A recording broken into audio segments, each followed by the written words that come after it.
uh, bagaimana karakter masyarakat Indonesia atau khususnya pemuda Indonesia, karakter sekarang. Kalau mengingat dalam sejarah, pemuda Indonesia sangat revolusioner. Sekarang bagaimana jika dibandingkan? Lihat ya, pemuda sekarang itu sejak SD sampai universitas dididik kebohongan oleh Soeharto. Kalau bisa melepaskan diri, bahkan menolak dan melawan kebohongan itu saja, itu sudah bagus. Itu baru itu saja.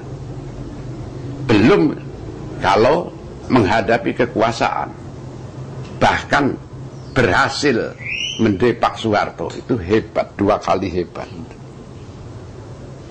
Menurut Bung Pram, ada nggak pemuda yang seperti itu di Indonesia? Di Indonesia sekarang ini ada nggak yang jempol 2 tadi?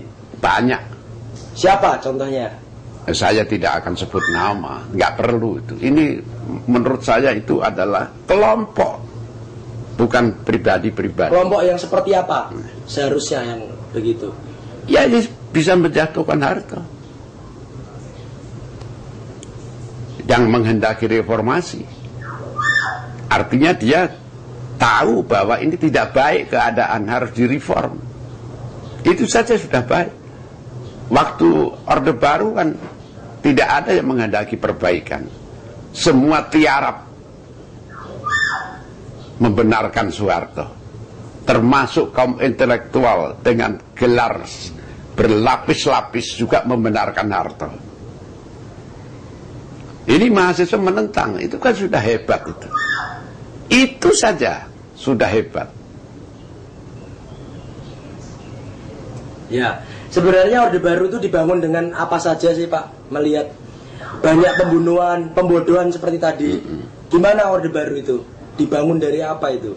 Orde Baru itu dibangun menurut kehendak modal multinasional. Seperti saya katakan tadi, yaitu kerjasama antara Inggris dan suatu sayap dari Angkatan Darat. Dan sayap Angkatan Darat ini dikepalai kemudian oleh Harto. Harto itu tidak pernah disebut-sebut sebelumnya. Yang banyak disebut-sebut adalah Nasution. Itu sebabnya di luar dugaan orang banyak waktu itu. Yang muncul kok Harto, bukan Nasution. Hanya Nasution yang bilang PKI harus diberantas sampai ke akar-akarnya. Dan itu adalah perintah pembunuhan. Berapa orang kira-kira yang tewas saat itu? Ya, saya sendiri ikut mendirikan Yayasan Penelitian Korban 6566. Itu di satu kabupaten Blora, tempat saya itu saja ditemukan 5.000 korban. Sekitar 10% dari penduduk yang dibunuh. Itu baru satu kabupaten. Kalau menurut pers barat 500 sampai 1 juta orang. Menurut Domo 2 juta orang. Menurut Sarwo Edi, yaitu komandan yang melaksanakan program pembunuhan atas perintah Harto, 3 juta. Dia ngomong begitu dengan bangga dia. Itu pembantaian besar-besaran, Pak. Ya? Pembantaian besar-besaran. Iya. Dalam abad ini. What about friends of his? Do you ask Yeah. any friends of his? Walaupun belum terbesar, yang terbesar yang dilakukan Hitler. Teman-teman Bung Pram gimana? Teman-teman dekat, apakah ada yang juga pergi meninggalkan dengan menyedihkan begitu? Meninggalkan? Dengan dibantai seperti itu, teman-teman Bung Pram? Ya, seniman-seniman yang dibantai ada cukup banyak. Seperti yang membuat patung di Istana Soekarno itu siapa namanya? Yang orang Solo itu. nggak ingat sekarang namanya. Terus penulis lagu Genjer-Genjer.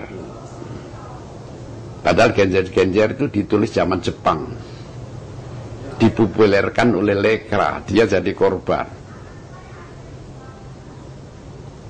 Iya. Serumpun Padi itu juga lagu zaman Saya dulu. tidak ingat satu-satu namanya. Yang diburu saja berapa yang dibunuh. Sudah tahanan, dibunuh. Satu kasus pun tidak ada yang ke pengadilan.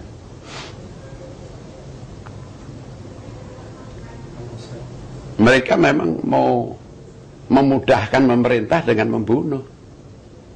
Supaya orang takut. Mereka itu tidak mengerti bahwa lama-lama orang bosan pada ketakutannya sendiri itu. Dan melawan. Ask about Timor or Aceh.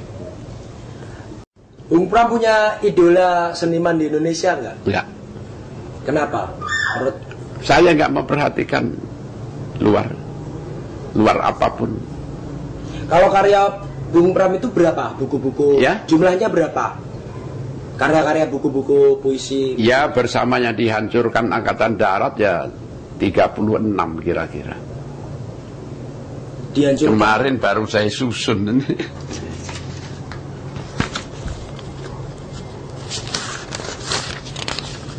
Apa karya terbagusnya, Bu? Karya paling 38. 38. Termasuk yang dihancurkan sebagai Yang naskah. dihancurkan berapa? Oh, harus dihitung dari sini. Oh ya. Ya kira-kira 9. Dalam bentuk naskah, jadi belum sempat terbit. Karya yang paling bagus menurut Bung Pram apa? Oh, saya tidak mempersoalkan bagus atau tidak. Nggak pernah saya. Itu semua anak-anak rohani saya sendiri. Mereka punya sejarah sendiri, dilepas dari saya. Dan itu kalau ditanyakan hubungan antara karya saya dengan saya nggak pernah jawab. Mereka itu anak-anak rohani yang punya sejarahnya sendiri-sendiri. Ada yang mati muda, ada yang mungkin bisa hidup seterusnya. Itu di luar kekuasaan saya. Ya. Kemudian kembali ke angkatan muda, gerakan muda sekarang ini, menurut Bung Pram, apakah harus berkolaborasi dengan militer atau tidak? Tidak. Gimana? Tolong. Saya jangan ngomong militer, angkatan darat. Karena militer itu termasuk marinir. Bukannya sama saja itu? Ya, Sama saja kan? marinir setidak-tidaknya punya andil melindungi angkatan muda tuh. Waktu menuntut Harto jatuh. Tapi mereka tetap satu komando, Pangap. Satu komando, tapi manusia kan lain-lain. Mereka juga merasa di bawah angkatan darat kan, angkatan udara segala macam. Padahal mestinya mereka kan mandiri. Bisa memberikan pesan-pesan terhadap angkatan muda. Pesan saya pada angkatan muda, jangan belagak tidak mengerti. Kalian itu cukup mengerti apa yang harus kalian lakukan. Lakukanlah yang terbaik untuk Indonesia dan untuk diri kalian sendiri. Jangan belagak bodoh. Kalian cukup pandai. Kalian cukup punya keberanian. Kalian cukup punya keahlian mempersatukan semua angkatan muda. Bergerak terus sampai tercapai tujuan, dan selamat